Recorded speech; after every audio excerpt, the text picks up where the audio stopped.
Praise God, Ave Maria. എൻ്റെ ലൈഫിൽ Christmas എന്ന് പറഞ്ഞു കഴിഞ്ഞാൽ എപ്പോഴും ഒരു എക്സൈറ്റ്മെൻറ്റിൻ്റെ ടൈമാണ്. കാരണം അപ്പോഴത്തെ ട്രെൻഡ് അനുസരിച്ച് വില കൂടിയ സ്റ്റാർ ഇടുക, അല്ലെങ്കിൽ ക്രിബ് ഉണ്ടാക്കുക, പിന്നെ കരോളിന് പോവുക, ഇതൊക്കെയായിരുന്നു ഒരു ജീവിതത്തിൻ്റെ ഒരു സമയം വരെ എൻ്റെ ലൈഫിലെ ക്രിസ്മസ്. പക്ഷേ എൻ്റെ കർത്താവിൻ്റെ പ്യുവർ എസൻസ്, ഒരു സാധനം നമ്മൾ കറക്റ്റായിട്ട് രുചിച്ചറിഞ്ഞു കഴിയുമ്പോൾ ഉണ്ടല്ലോ, നമ്മൾ അതിനോട് ഒത്തിരി ആന്തരികമായിട്ട് കണക്റ്റഡ് ആവുകയെ. ആ ഒരു മൊമെൻറ്റ് മുതൽ ഞാൻ ആഗ്രഹിക്കുന്നത് എൻ്റെ ഭാഗ്യമായിട്ടുള്ള ഒരു ഒരുക്കത്തെക്കാൾ ഉപരി എൻ്റെ ആത്മാവിൽ എങ്ങനെ, എൻ്റെ ഹൃദയത്തിൽ എൻ്റെ കുഞ്ഞ് ഈശോയ്ക്ക് എങ്ങനെ ഇടം കൊടുക്കാമെന്നാണ്.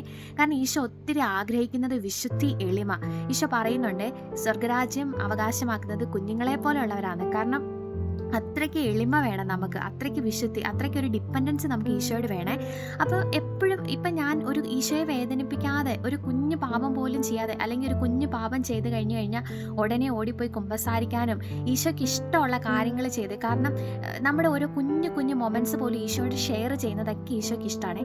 അങ്ങനെ ആത്മാവിൽ ഈശോയ്ക്ക് ഞാൻ എൻ്റെ ഈ കുഞ്ഞു കുഞ്ഞു സാക്രിഫൈസ്, അതുപോലെ തന്നെ എൻ്റെ ജീവിതത്തിൽ സഹനങ്ങൾ വരുമ്പോൾ ഞാൻ ഈശോയ്ക്ക് വേണ്ടി ആത്മാക്കളെ നേടിക്കൊടുക്കാൻ ശ്രമിക്കാറുണ്ട്. ഇങ്ങനെ ഞാൻ എൻ്റെ ഹൃദയത്തിൻ്റെ ഉള്ളിൽ കുഞ്ഞായിട്ട് ഈശോയ്ക്ക് പിറക്കാൻ വേണ്ടി ഒരു പുൽത്തൊട്ടിൽ ഉണ്ടാക്കിക്കൊണ്ടിരിക്കുക. അപ്പോൾ എൻ്റെ ഹൃദയമാകുന്ന പുൽത്തൊട്ടിൽ ഈശോയെ എത്ര വിശുദ്ധിയോടും എളിമയോടും കൂടി സ്വീകരിക്കാമെന്ന് ഞാൻ ദാഹിക്കുന്നുണ്ട്.